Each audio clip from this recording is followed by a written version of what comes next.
Nah, kami persilahkan kepada para jamaah untuk mengajukan pertanyaan atas nama Pak Eka. Boleh berdiri atas nama Pak Eka? Iya, Pak siapa? Pak Yusuf, baik Pak Yusuf, boleh berdiri? Mic-nya sudah disiapkan, yang mana? Oh Pak Yusuf, baik silakan. Bismillahirrahmanirrahim.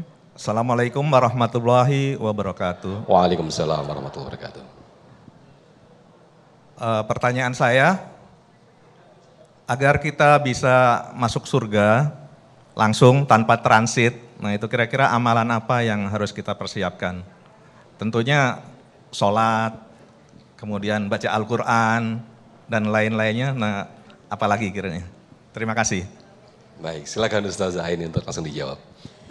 Biar kita tidak transit dulu ya Bu, pengen ya Bu ya, kita mah pengennya langsung aja kalau perlu tanpa hisab, amin ya Rabbal Alamin. Walaupun kita hamba yang mungkin masih masuk dalam kategori yang ya masih harus ditimbang-timbang dulu amalnya. Mudah-mudahan masalah yang kita bikin di dunia tidak memberatkan kita dan tidak menjadi sandungan ketika kita mau masuk surga. Di antara yang paling enak membuat kita masuk surga adalah enggak punya dosa. Dan itu susah.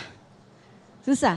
Jadi kalau misalnya ada orang meninggal nih, enggak punya pahala. Tapi dia tetap bisa masuk surga. Kalau dia juga nggak punya dosa. Makanya anak bayi meninggal dalam keadaan belum balik, neraka apa surga? Udah punya pahala belum? Nggak punya pahala. Tapi dia juga nggak punya dosa. Jadi yang bikin anak ini langsung masuk surga bukan karena dia punya banyak pahala, tapi karena nol dosanya. Kira-kira kita bisa nggak seperti itu? Mungkin berat tapi masih bisa diikhtiarkan. Jadi yang paling enak Bu adalah kalau kita tidak punya masalah dosa dengan orang lain. Kalau dosa kita dengan kepada Allah langsung, taubatnya enak, mohon maafnya enak. Kenapa? Karena Allah itu Maha Pengampun. Tapi kalau kita punya dosanya sama sesama manusia dan tidak diridhoi oleh manusia tersebut, kita masih akan dimintai pertanggungjawaban nanti ketika di yaumil hisab. Maka Nabi mengatakan, menceritakan atadruna manil muflis. Kalian tahu tidak kata Nabi siapa orang yang paling bangkrut? Lalu para sahabat menjawab orang yang nggak punya dinar, nggak punya dirham, nggak punya mata, nggak punya harta. Tapi kata Nabi bukan itu.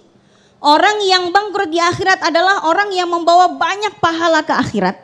Dia pahala sholatnya banyak ya Bu. Puasanya banyak, zakat, sedekah, infak, wakaf semuanya banyak. Tapi wasyatama hadza wa qadhafa hadza wa akala mala hadza wa safaka dama hadza. Orangnya banyak pahalanya tapi dia suka menzalimi orang lain, dia suka menumpahkan darah orang lain, dia ngambil harta anak yatim, itu yang akan menjadi kendala dia yang membuat dia harus transit di neraka. Kalau masalah kita belum kelar dengan sesama manusia, gak bakalan kita masuk ke surga. Na'udzubillah summa na'udzubillah. Baik, Masya Allah, terima kasih Ustazah ini boleh duduk kembali dan nanti kita akan teruskan di segmen ketiga.